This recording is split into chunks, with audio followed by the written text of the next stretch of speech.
La méthode de l'amortissement linéaire consiste à répartir de manière équivalente la perte de valeur de l'actif dans le temps.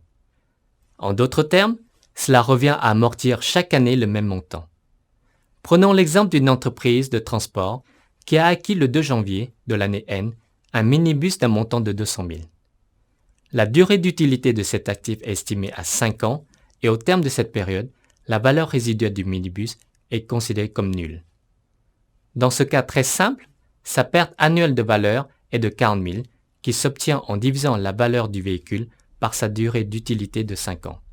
En fait, pour déterminer cette perte de valeur, on applique généralement à la base d'amortissement un taux linéaire annuel obtenu en divisant 100% par la durée d'utilité du bien, soit 20% dans notre exemple.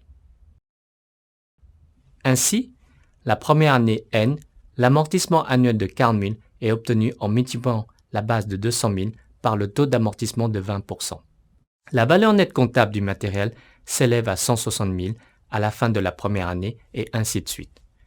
Au bout de 5 ans, le montant cumulé des amortissements est bien de 200 000 et la valeur nette comptable est nulle. Nous retrouvons ainsi dans le bilan de l'entreprise à la fin de l'année N, la valeur du minibus diminue de 40 000. Et dans le compte de résultat, figure dans les charges opérationnelles, sous le poste amortissement de la période, le montant de 40 000.